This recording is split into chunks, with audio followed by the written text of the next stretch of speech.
2024 July 15 തിങ്കൾ. ഇന്ന് 1199 മിഥുനം 31. വാർത്തകൾ വായിക്കുന്നത് ജി രവി. കനത്ത മഴ 6 ജില്ലകളിൽ ഇന്ന് അവധി. കനത്ത മഴയെ തുടർന്ന് കോഴിക്കോട്, കണ്ണൂർ, മലപ്പുറം, തൃശൂർ, കാസർഗോഡ്, എറണാകുളം ജില്ലകളിൽ വിദ്യാഭ്യാസ സ്ഥാപനങ്ങൾക്ക് ഇന്ന് അവധി പ്രഖ്യാപിച്ചു. എറണാകുളം, കോഴിക്കോട്, കണ്ണൂർ, മലപ്പുറം, തൃശൂർ ജില്ലകളിൽ പ്രൊഫഷണൽ കോളേജുകളും അങ്കണവാടികളും ഉൾപ്പെടെ എല്ലാ വിദ്യാഭ്യാസ സ്ഥാപനങ്ങൾക്കും അവധിയാണ്. 6 ജില്ലകളിലും പരീക്ഷകൾക്ക് മാറ്റമില്ല. മാഹിയിലെ വിദ്യാഭ്യാസ സ്ഥാപനങ്ങൾക്കും ഇന്ന് അവധിയാണ്. മുൻ US പ്രസിഡന്റ് ഡൊണാൾഡ് ട്രംപിനു നേരെ വധശ്രമം, രക്ഷപ്പെട്ടത് തലനാരിഴയ്ക്ക്. വെടിയുതിർത്ത 20 വയസ്സുകാരനെ സുരക്ഷാസേന വധിച്ചു. ആക്രമണം പെൻസിൽവാനിയയിൽ തിരഞ്ഞെടുപ്പ് റാലിക്കിടെ. US മുൻ പ്രസിഡന്റ് ഡൊണാൾഡ് ട്രംപ് വധശ്രമത്തിൽ നിന്ന് അത്ഭുതകരമായി രക്ഷപ്പെട്ടു. പെൻസിൽവാനിയ സംസ്ഥാനത്തെ തിരഞ്ഞെടുപ്പ് റാലിയിൽ പ്രസംഗിച്ചുകൊണ്ടിരിക്കെ ശനിയാഴ്ച വൈകിട്ട് 6:15, അതായത് ഇന്ത്യൻ സമയം പുലർച്ചെ 3:45 അദ്ദേഹത്തിന് വെടിയേറ്റത്. ട്രംപിൻ്റെ വലതു ചെവിയുടെ മുകൾ ഭാഗത്ത് മുറിവേൽപ്പിച്ചുകൊണ്ട് വെടിയുണ്ട കടന്നുപോയി. അദ്ദേഹത്തിൻ്റെ പിന്നിലായി വേദിയിലുണ്ടായിരുന്ന അനുയായികളിൽ ഒരാൾ വെടിയേറ്റ് മരിച്ചു. 2 പേർക്ക് ഗുരുതരമായി പരിക്കേറ്റു. വേദിയിൽ നിന്ന് 140 മീറ്റർ അകലെ കെട്ടിടത്തിൻ്റെ മേൽക്കൂരയിൽ നിന്ന് ട്രംപിന് നേരെ 4 തവണ വെടിയുതിർത്ത തോമസ് മാത്യു ക്രൂക്സിനെ സുരക്ഷാ സംഘം നിമിഷങ്ങൾക്കുള്ളിൽ വെടിവെച്ച് കൊന്നു. നവംബർ 5 നടക്കുന്ന US പ്രസിഡന്റ് തെരഞ്ഞെടുപ്പിൽ റിപ്പബ്ലിക്കൻ പാർട്ടിയുടെ സ്ഥാനാർത്ഥിയായി ഔദ്യോഗികമായി നാമനിർദ്ദേശം ചെയ്യപ്പെടുന്നതിന് തൊട്ടു മുൻപാണ് ലോകത്തെ ഞെട്ടിച്ച വധശ്രമം.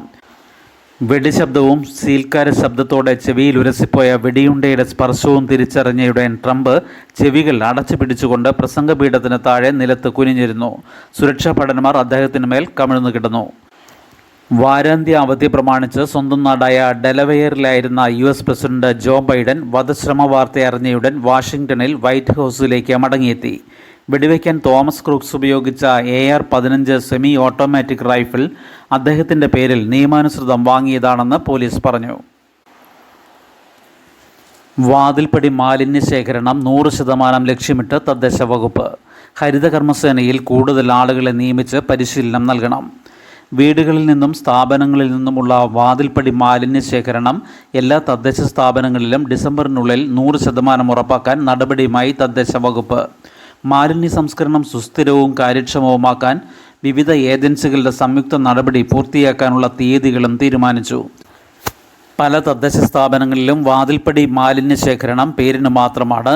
അടിസ്ഥാന സൗകര്യങ്ങളുടെ അഭാവവും പഴയ ഉപകരണങ്ങളുമാണ് പ്രധാന കാരണം. പുതിയ തരം മാലിന്യങ്ങൾ ഉണ്ടായിക്കൊണ്ടിരിക്കുന്നതിനാൽ പരമ്പരാഗത സമ്പ്രദായങ്ങൾ പ്രായോഗികമല്ലെന്ന് വിദഗ്ധർ വ്യക്തമാക്കി. വീടുകളിലും സംഭരണ കേന്ദ്രങ്ങളിലും മാലിന്യം തരംതിരിക്കൽ കൃത്യമായി നടക്കുന്നില്ല.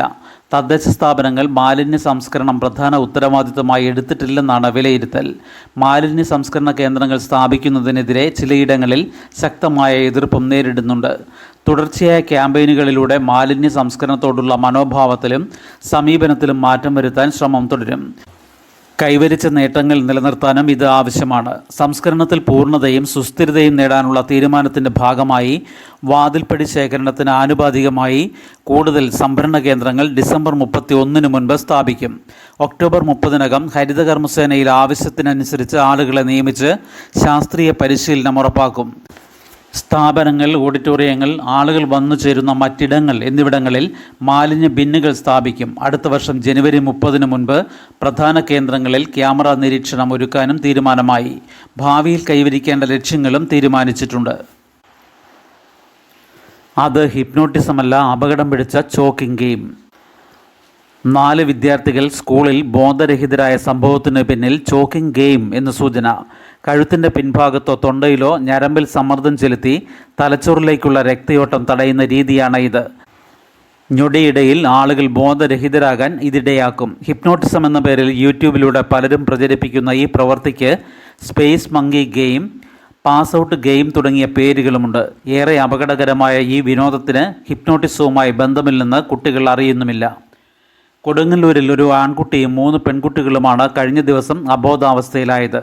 കഴുത്തിന് പിറകിലെ ഞരമ്പിൽ അമർത്തി പിടിച്ചപ്പോൾ ഇവർ ബോധരഹിതരായെന്നാണ് സൂചന. ചോക്കിംഗ് ഗെയിം എന്ന വിനോദം പലപ്പോഴും മരണത്തിന് വരെ കാരണമാകാമെന്ന് വിദഗ്ധർ പറയുന്നു. ബോധക്ഷയം, മസ്തിഷ്കക്ഷതം എന്നിങ്ങനെ ആരോഗ്യ പ്രശ്നങ്ങൾ പലതും സംഭവിക്കാം. പല രാജ്യങ്ങളിലും ചോക്കിംഗ് ഗെയിം സംബന്ധിച്ച വീഡിയോകൾക്ക് കർശന വിലക്കുണ്ട്. ബോധരഹിതരായ വിദ്യാർത്ഥികൾ സാമൂഹിക മാധ്യമങ്ങൾ വഴി പ്രചരിച്ച വീഡിയോ കണ്ടാണ് ചോക്കിംഗ് ഗെയിം പരീക്ഷിച്ചത്.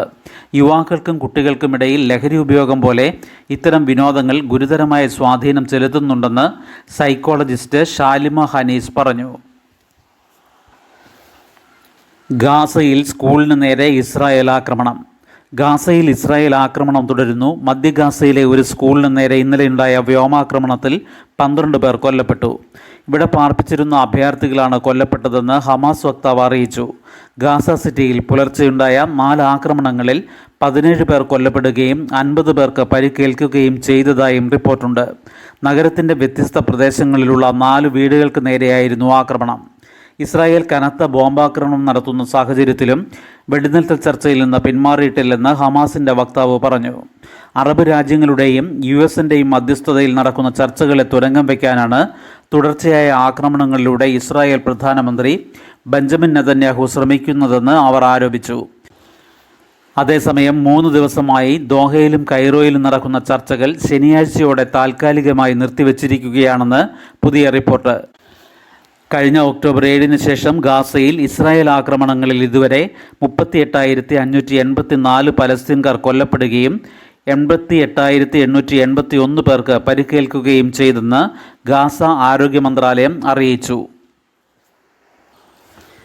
നാളെ ലോക സർപ്പദിനം. ആശ്വാസമായി സർപ്പ ആപ്പ്. പാമ്പുകടി മരണം 3-1. വനം വകുപ്പിൻ്റെ സർപ്പ ആപ്പ് ഫലം കാണുന്നു. സംസ്ഥാനത്തെ പാമ്പുകടിയേറ്റുള്ള മരണം 3-1 കുറഞ്ഞു. നാട്ടിൽ കണ്ടെത്തുന്ന വിഷപ്പാമ്പുകളെ രക്ഷപ്പെടുത്തി വനത്തിൽ വിടാനും പാമ്പുകളെക്കുറിച്ചുള്ള വിവരങ്ങൾ പങ്കിടാനും വനം വകുപ്പ് ആരംഭിച്ച Sarpa snake awareness rescue and protection app mobile application വഴി ഏകോപിപ്പിച്ച് നടത്തിയ പ്രവർത്തനങ്ങൾ വഴി ഇതുവരെ ജനവാസ മേഖലയിൽ നിന്ന് പിടികൂടി വനത്തിലേക്ക് മാറ്റിയത് 34,559 പാമ്പുകളെ.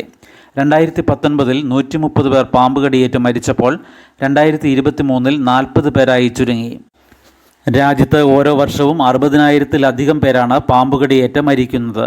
സർപ്പ ആപ്പ് വഴി 35,874 പാമ്പുകളെയാണ് വിവിധ ജില്ലകളിൽ കണ്ടെത്തിയത്. ഇതിൽ 34,559 എണ്ണത്തെ രക്ഷിച്ച് വനത്തിലേക്ക് വിട്ടു. ലൈസൻസുള്ള 2,400 പേരാണ് ഈ പദ്ധതിക്ക് കീഴിൽ പാമ്പുകളെ പിടികൂടി വനത്തിലേക്ക് വിടുന്നത്.